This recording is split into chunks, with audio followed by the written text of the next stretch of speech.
करलग्न मृग करेन्द्रभङ्गो घनशार्दूल विकण्डनो सजन्तुः गिरिशो विशदाकृतिश्च चेतः कुहरे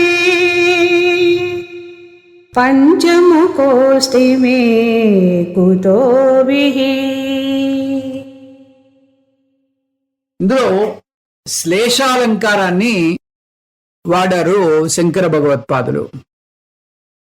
ఇప్పుడు ఈ విధంగా నా మనస్సుని పాలించు అని పదే పదే ఈ భక్తుడు కోరుతుంటే ఆ దేవదేవుడు, ఆ మహాదేవుడు మనస్సులో కొలువై ఉన్నాడు.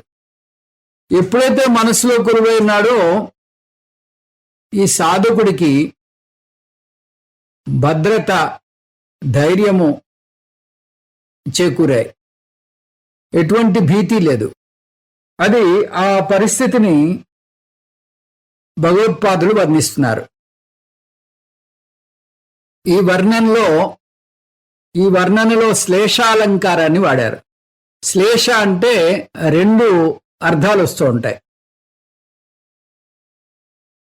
ఆ రెండు అర్థాలు ఏమిటంటే, ఒక అడవిలో మనం ఉన్నట్టయితే ఆ అడవిలో మనని రక్షిస్తూ మన పక్కన ఒక సింహం ఉందనుకోండి.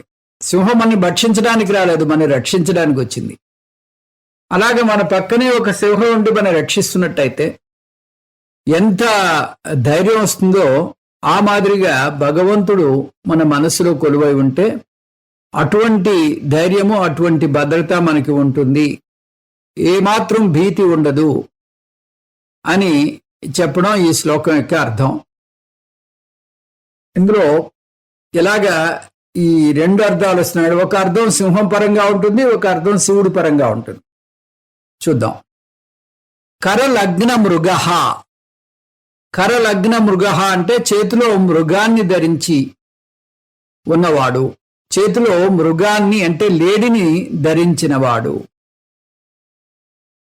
ఆ భగవంతుడి చేతిలో, ఆ శివుడి చేతిలో ఒక జింక ఉంటుంది. ఈ జింక చంచలత్వానికి సూచన. మనస్సు చంచలంగా ఉంటుంది కాబట్టి మనస్సుని అదుపులో పెట్టగలిగిన వాడు అని సూచిస్తూ ఆ జింకని పట్టుకున్నట్టుగా ఉంటుంది. అంటే మన మనస్సుని కంట్రోల్ చేసుకోవాలంటే ఆ భగవంతుడి యొక్క కృప కావాలి మనకి. ఆ విధంగా ఆ చేతిలో జింకని ధరించినవాడు. ఇంకా సింహం వైపు చూసినట్టయితే సింహం మృగాన్ని వేటాడి, అంటే జింకని వేటాడి తన పంజా కింద అణిచి ఉంచుతుంది. కాబట్టి ఆ సింహం కూడా కరలగ్న మృగ అంటే చేతి కింద ఆ జింకని ఉంచుకుంది. శివుడు ఆ చేతిలో జింకని ధరించాడు, మృగధరః. ఇంకా రెండోది కరీంద్రభంగ అంటే ఏనుగుని చంపినవాడు. గజముఖాసురుడు అనేటటువంటి ఒక రాక్షసుని చంపాడు.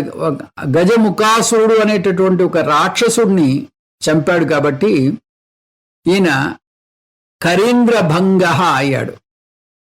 అలాగే సింహం కూడా ఆ ఏనుగుని వేటాడి ఆ ఏనుగు కుంభస్థలాన్ని కొట్టి చంపేస్తుంది. ఆ సింహము కరీంద్రభంగ, శివుడు కూడా కరీంద్రభంగ. ఆ గజాసురుణ్ణి చంపి ఆ గజ చర్మాన్ని ఆయన వస్త్రంగా ధరించాడు. ఆ తర్వాత ఘనశార్దూల విఖండన అంటే పులిని హతమార్చినవాడు. వ్యాఘ్రాసురుడు అనేటటువంటి ఒక రాక్షసుణ్ణి మర్ధించాడు. అందుకని ఈయన ఆ శార్దూలం అనేటటువంటి ఆ పులి చర్మాన్ని అంగవస్త్రంగా ధరిస్తాడు. ఆ పై వస్త్రం వచ్చి పులి చర్మం, కింద వస్త్రం వచ్చి ఏనుగు చర్మం. ఈ విధంగా శివుడి యొక్క వర్ణన.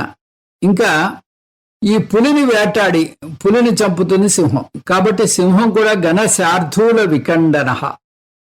అస్తజంతు అస్తాజంతవ అంటే జంతు సంహారం చేస్తుంది సింహం. అలాగే ప్రళయకాలంలో సర్వ ప్రాణిని అవ్యక్తంగా చేస్తాడు ఆ ఈశ్వరుడు. ఆ విధంగా ఆయన అస్తజంతు అంటే ఈ జంతు సంహారం చేసేవాడు. ప్రళయకాలంలో సింహం జంతు సంహారం చేస్తుంది. ఈ విధంగా ఇద్దరికీ పోలిక చెప్పబడింది.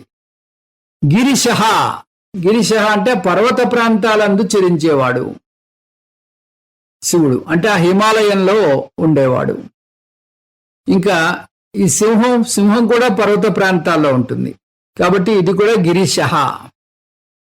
విశదాకృతి, విశదాకృతి అంటే మంచి శరీర ఛాయ కలవాడు. ఆ సింహం కూడా ఆ గోల్డెన్ ఎల్లో కలర్లో చాలా మెరిసిపోతూ ఉంటుంది కాబట్టి మంచి శరీర ఛాయ కలిగింది సింహం కూడా. విశదాకృతి అది కూడా. శివుడు విశదాకృతి, తర్వాత సింహం కూడా విశదాకృతి. చేతః కుహరే అంటే మనస్సు అనే గుహలో నివసించేవాడు. సింహం కూడా గుహలో ఉంటుంది. అయితే శివుడు మనస్సు అనే గుహలో ఉన్నాడు, సింహం అడవిలో ఉండేటటువంటి గుహలో ఉంది. ఈ విధంగా ఇంకొక పదం ఉంది, ఇంకొక పదం మిగిలిపోయింది. పంచముఖ అంటున్నాడు. పంచముఖ అంటే ఆ మహదేవుడికి 5 ముఖాలున్నాయి. ఆ 5 ముఖాలతోటి ఈయన పంచముఖుడుగా పిలువబడతాడు.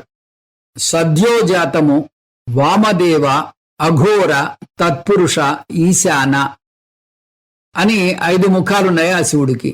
ఆ విధంగా పంచముఖ. ఇంకా సింహం దగ్గరికి వచ్చేసరికి దాని నోరు చాలా విశాలంగా ఉంటుంది. ఆ జంతువుల్ని కబళించడానికి వీలుగా విశాలమైనటువంటి నోరును తెరవగలిగింది కాబట్టి ముఖ అంటే ఇక్కడ నోరు.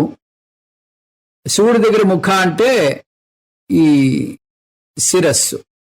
సర్కస్లో సింహముఖంలో ఈ సర్కస్ చేసేటటువంటి గ్యాంగ్ మాస్టరు తన యొక్క తలను పెడతాడంటే దాన్ని బట్టి మీరు దాని యొక్క నోరు ఎంత పెద్దదో ఊహించుకోవచ్చు.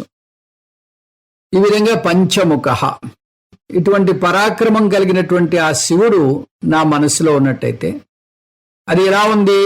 ఒక సింహము మనకి రక్షిస్తూ అరణ్యంలో మన కూడా ఉన్నట్టుగా ఉంది. కాబట్టి మే కుతోభీహి, నాకు భయం ఎందుకు, నేను నిర్భయంగా ఈ సాధన చేయగలుగుతాను.